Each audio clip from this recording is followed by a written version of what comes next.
ఇందిరాగాంధీ గారు ఆమె ఒక భూమి ఇచ్చిందంటే పంట చేసుకొని బతికితే 4 పైసలు సంపాదించుకుంటే అది ఒక లాంగ్ టర్మ్ సొల్యూషన్.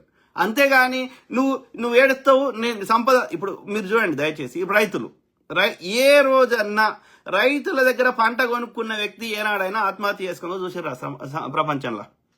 మన భారతదేశంలో రైతు పండించిన రైతు దగ్గర ధాన్యమో కూరగాయలో వాళ్ళు ఏం పండిస్తుంది కొనుక్కున్నటువంటి వ్యక్తి ఆ దళారి, ఓకే, రైస్ మిల్లు వ్యాపారి, లేకపోతే ఆ యొక్క ఆడ రిలయన్స్ ఫ్రెష్ ఓడు, లేకపోతే ఆ యొక్క ఇది ఆడ వీళ్ళు అమ్మిపోతే ఆడ మధ్యలో పెట్టుకొని అమ్ముకునేటువంటి దళారి, ఓకే, ఇది మధ్యవర్తి లాంటి వాళ్ళు ఎవరైతే కూరగాయలు ఆడ పెట్టుకొని అమ్ముకుంటారు. ఎందుకంటే పొద్దుగాల రైతు వస్తాడో రైతు బజార్లో అమ్ముకుంటాడు, లేకపోతే ఆడ వారం వస్తాడు వెళ్ళిపోతాడు. ఈ రైతు దగ్గర కొనుక్కున్నది ఓడన్నా మీరు ఆత్మహత్య చేసుకుని చూసారా? ఇప్పటివరకు నేను చూడలే, నేను పుట్టినప్పటి నుంచి. కానీ రైతులను చాలా మందిని చూసినాం ఆత్మహత్యలు చేసుకున్నాడు. మహారాష్ట్రలో ఇంకా అన్నిటికంటే వరస్తుంది.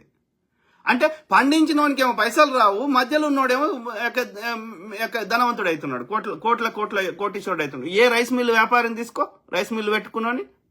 మరి రైస్ వండించినోనికి పైసలు రావు, రైతు దగ్గర కొనుక్కున్నోనికి ధనవంతుడు అవుతున్నాడు. అంటే రైతుని మోసం చేస్తున్నట్టే కదా, అవునా కాదా? ఇప్పుడు మార్కెట్లో బియ్యం రేట్ ఎంత ఉంది, అందులో రైతుకి ఎంత వస్తున్నాయి పైసలు? నువ్వు ఏ వస్తువు అన్నా తీసుకో, రైతుకి ఏమొస్తుంది?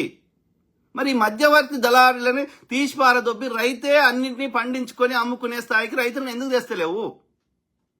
ఇలా మహిళలకి నేను ఇది ఇచ్చినా అది ఇచ్చినా అంటున్నావు కదా, మరి మహిళలకు ఇచ్చినట్టు రైతులకు కూడా రైతు సమాఖ్యలు ఉన్నాయి, రైతులకు కూడా కోఆపరేటివ్ సొసైటీలు ఉన్నాయి. సో వాళ్ళ ఆ కోఆపరేటివ్ సొసైటీలకే ట్రైనింగ్ ఇవ్వు. వాళ్ళు పంట మార్పిడి వాళ్ళే చేసుకొని, వాళ్ళే రైస్ మిల్ పెట్టుకొని, వాళ్ళే వాళ్ళ ఓల్ బ్రాండ్ క్రియేట్ చేసుకొని, వాళ్ళే రైస్ అమ్ముకొని, వడ్లు వాళ్ళే ఇది చేసుకొని, వాళ్ళకే శీతల కేంద్రాలు కోల్డ్ స్టోరేజ్ యూనిట్లు పెట్టి ఎందుకు చేస్తలేవు రైతులకి కదా? వాళ్ళకే గోదాములు కట్టుకుని ఏర్పాటు చేయి ప్రతి ఊర్లో. వాళ్ళే దాచిపెట్టుకుంటారు, రేట్ వచ్చినప్పుడే అమ్ముకుంటారు. నువ్వు దళారీ వ్యవస్థను చంపడానికి, రైతుని రాజును చేయడానికి, వ్యవసాయం అంటే లాభసాటిగా చేయడానికి నువ్వు ఏం బీకినావు? ఎందుకు నువ్వు రైతుల కోసమే మేము పుట్టిన ప్రభుత్వం అంటున్నావు కదా. నువ్వు వాళ్ళకి లోన్లు ఇస్తా, ఇంకోటి రైతు భరోసా ఇస్తా, వాని పేదవాని గురించి వానికి చిల్లర వారేస్తా అంటున్నావు. కానీ వాడిని ధనవంతం చేస్తే నువ్వు ఇవ్వాల్సిన అవసరం లేదు కదా. ప్రతి రైతు ధనవంతుడు అయితే లాభసాటి వ్యవసాయం చేయగలిగితే నీ మొఖాన్ని వారేస్తాడు ట్యాక్సులు. నువ్వు రైతుకి ఇవ్వాల్సిన అవసరం లేదు, రైతే నీ మొఖాన్ని వారేస్తాడు. తీసుకో కదా, రైతు ధనవంతుడు అయితే రైతు దగ్గర తీసుకో. రైతు 4 వస్తువులు కొనుక్కుంటాడు, నీకే ట్యాక్సులు వస్తాయి. అప్పుడు నువ్వు అనుకున్న 3 ట్రిలియన్ ఎకానమీ, 1 ట్రిలియన్ ఎకానమీ పెరుగుతుంది. వాని పేదవాని గురించి ఎవడో వాడి చిల్లర ఇస్తే వాడు బతలేడు, వీడు బతలేడు, వాడు బతలేడు, నీ ఎకానమీ 1 ట్రిలియన్ ఎట్లయితే చెప్పండి ముఖ్యమంత్రి గారు? మీకు దండం పెడతా. 2034 వరకు 1 ట్రిలియన్ ఎకానమీ ఎట్లయితుంది? అట్లనే 2047 2047 వరకు ఈ విధానాల ద్వారా ఇది 3 ట్రిలియన్ ఎకానమీ ఎట్లయితుందో మీరు చెప్పండి. 3 ట్రిలియన్ అంటే 280 ఇప్పుడున్న మార్కెట్ రేటుకి డాలర్లో చెప్తారు, మళ్ళీ తెలుగులో చెప్పరు, అర్థమైందా? సో దాన్ని కన్వర్ట్ చేస్తే 285 లక్షల కోట్లు కావాలి. ఇప్పుడున్న మన బడ్జెట్ ఎంత? 3 లక్షల కోట్లు. ఈ 3 లక్షల కోట్లు 100 రెట్లు పెరగాలి. ఓకే, 285 లక్షల కోట్లు ఇప్పుడున్న డాలర్ రేటు.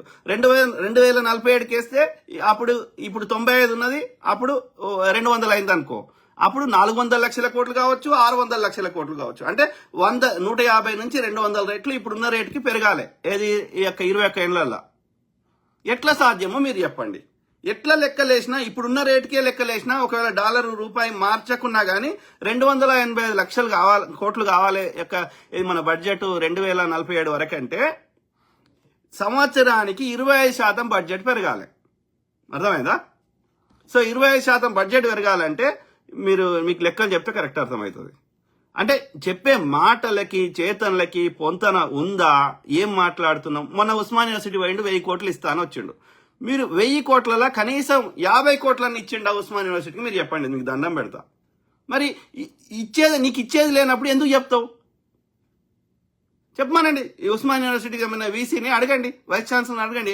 ఇప్పటి వరకు రాష్ట్ర ప్రభుత్వం అదనంగా వాళ్ళ జీతాలు అది ఏం రావాల్సినవి కాకుండా అదనంగా ఉస్మాన్ యూనివర్సిటీ అభివృద్ధి కోసం 50 కోట్లు 100 కోట్లని ఇచ్చిండు ముఖ్యమంత్రి గారు. అనేక సందర్భాల్లో చెప్పిండు 1000 కోట్లని. ఎందుకు మాట్లాడుతావు? నీకు ఇచ్చేది లేనప్పుడు ఎందుకు చెప్తావు పనికిరాని ముచ్చట్లు? ఆలోచించండి మిత్రులు దయచేసి. ఓకే, సో ఆ క్రమంలో ఇది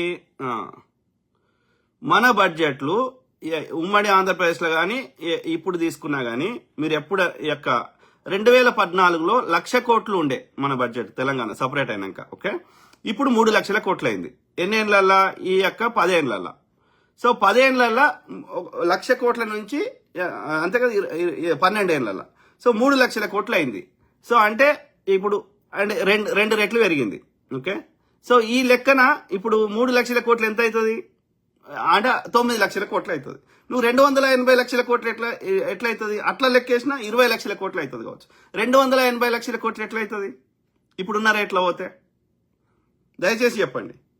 సో ఆ లెక్కన ఈవెన్ ఇది మనం 3.24 లక్షల కోట్ల బడ్జెట్ ను 21 ఏళ్లలో అంటే 2047 వరకు 87 రెట్లు పెంచి 280 లక్షల కోట్లు ఎట్లా సాధ్యమని చెప్పమంటున్నా. ఓకే, ఆ క్రమంలో నేను లెక్కలేసి అవన్నీ క్యాలిక్యులేషన్ చేస్తే 2003 నుంచి 2013 మధ్యలో 14% వృద్ధి సాధించినాం మనం. ఓకే, సరే 2014 కేసీఆర్ హయాంలో, ఓకే, అదేమో కాంగ్రెస్ హయాంలో అప్పుడు 2003 నుంచి 2013 రాజశేఖర రెడ్డి గారు.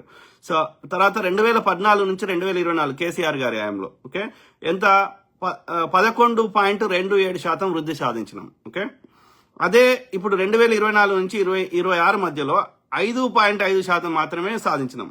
ఓకే, మీకు కరెక్ట్ అర్థం కావాలంటే నంబర్స్. సో ఇప్పుడు ఎగ్జాంపుల్ 2023-24 బడ్జెట్ 2,90,000, 24-25లో 2,91,000, తర్వాత 25-26 బడ్జెట్ 3,04,000 కోట్లు, 26-27లో 3,24,000 కోట్లు. ఓకే, సో ఇప్పుడు ఎంత పెరిగింది? ఇట 5%, 6% కంటే ఎక్కువ పెరగలే. మరి నువ్వు చెప్పే లెక్కలు ఎట్లున్నాయి? ఆకాశాన్ని అంటే లెక్కలు ఉన్నాయి. ఆ 10% పెరిగితేనే 14% పెరిగితేనే అట్లున్నది. నువ్వు చెప్పిన లెక్కలలో పెరగాలంటే 24% పెరగాలి. ఓకే.